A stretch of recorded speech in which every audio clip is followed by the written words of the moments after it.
Alright, so far we have covered preparing the mold, there, and cutting the fabric.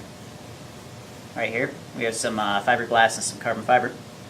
So now, what I'm going to show you is just a real basic way of how to lay the fabric down such that you can get it to fit cleanly into these little corners and crevices here. Obviously this is a really simple piece, so your piece might be a little bit more complicated. We'll look at some more complicated pieces in some later videos. But what I've done, instead of wetting out these pieces of fabric here, I just sprayed on some spray adhesive on here so it's kind of tacky to kind of simulate the epoxy. It'll be a little bit quicker for me to clean up, and I don't really need to waste the epoxy or anything. So yeah, let's take a look at how that's done. Alright, so we'll go ahead and start with the fiberglass first.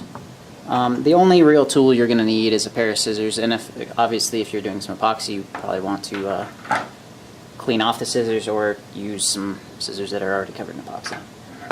So, what we're going to do, again, like I talked about earlier, before you touch any epoxy onto your fabric, cut it to size. You don't want to waste epoxy or fabric or any of that.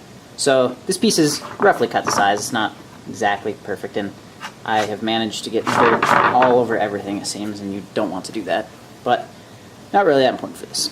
So you want to go ahead and lay your fabric, get it lined up, and go ahead and start on your edges here.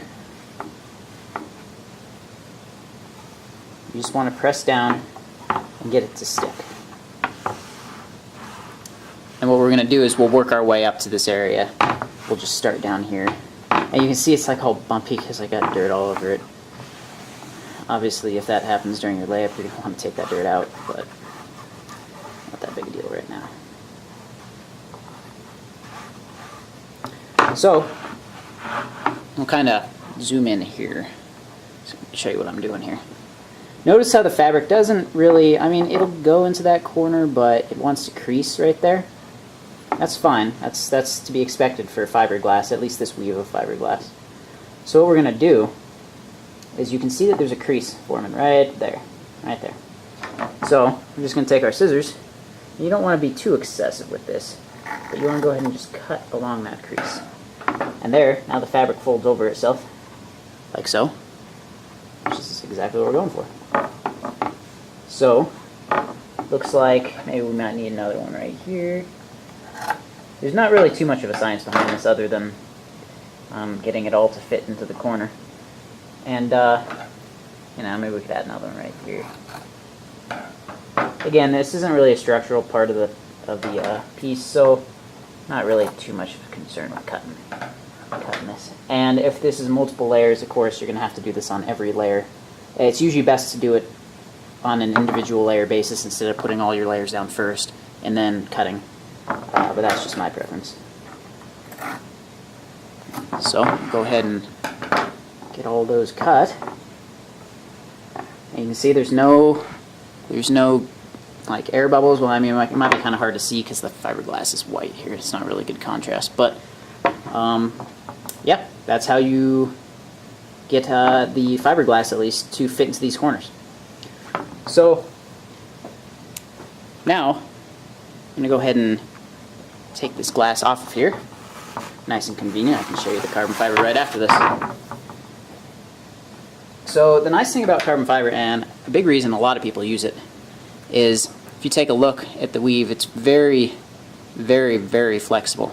It'll fit in the corners and such. Whereas if you go ahead and take a look at this here, it doesn't stretch, not at all. So again, we have our cut piece. I'm just going to lay it down. Now, a lot of times, I mean, this piece is already kind of messed up, but you want to kind of keep your fibers aligned both for looks and for structure. But we don't really care in this case. So again, we're just going to start down here, push it up into the corner. You'll notice that this is a lot easier to work with.